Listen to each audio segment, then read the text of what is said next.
विपक्ष ने सरकार के इस कदम की आलोचना करते हुए इसे राज्यों को शक्तिहीन करने का प्रयास बताया है। एनसीपी के नवाब मलिक और मजीद मेमन का रिएक्शन आपको सुनाते हैं।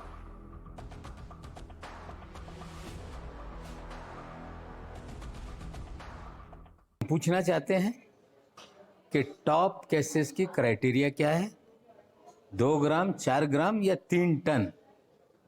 पहले ये बताए कि क्या क्राइटेरिया होगा टॉप केसेस का।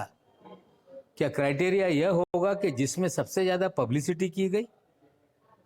जब राज्य सरकारों का अधिकार है, राज्य सरकार अपनी यूनिट के जरिए कार्रवाई करती है। जितना एनसीबी ने काम किया उससे ज़्यादा हमारे एंटी नार्कोटिक सेल ने काम करने का काम किया है।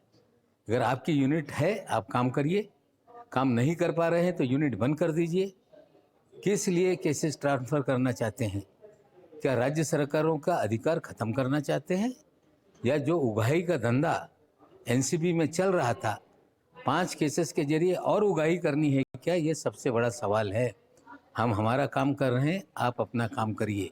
और सही मानों में आपकी संस्था अगर काम करती है तो 26 जो जाली मामले बनाए गए उसकी जांच कब होगी? बेगुनाहों को फंसाया गया कब छोड़ा जाएगा? ये सारे सवाल हम पूछना चाहते हैं।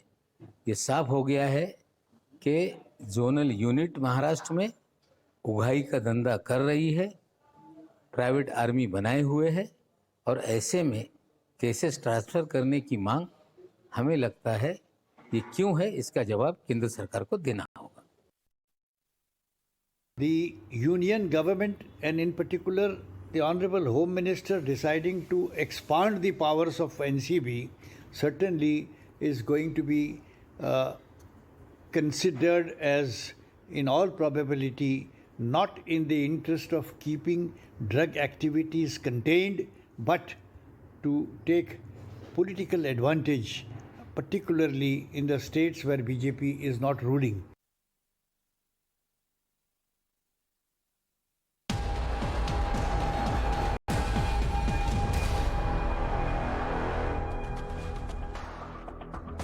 विपक्ष का एक और बयान सामने आया है। कांग्रेस ने इस पर भी प्रतिक्रिया दी और कहा है कि सरकार संवैधानिक व्यवस्था को तोड़ने का प्रयास कर रही है। देखो, जो संविधान में जो सांघिक प्रणाली है, उस सांघिक प्रणाली को बीजेपी एक्सेप्ट करने को तैयार नहीं है। उनको पूरा संवैधानिक व्यवस्था को तोड़ने का है। उसी का एक प्रकार है कि जो राज्य सरकार के अधिकार में जो भी केसेस होती है वो सब अपनी तरफ मांगने की कोशिश कर रही है, जिससे राज्य के अधिकार पूरे खत्म किए जाएं।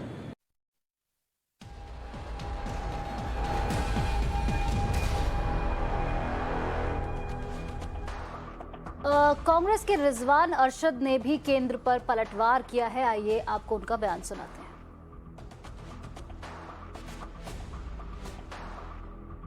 There is a trust deficit between states and the central government. So when there is a trust deficit, every move of any agency will be seen with some suspicion. Why do you think that the state police is incompetent to handle the cases in their own state? 2, what happened to the 20,000 crore worth of heroin or whatever drugs was found in Mundra port in Gujarat? With the case of Mr. Shah Rukh Khan's son, the NCP is in a lot of suspicion.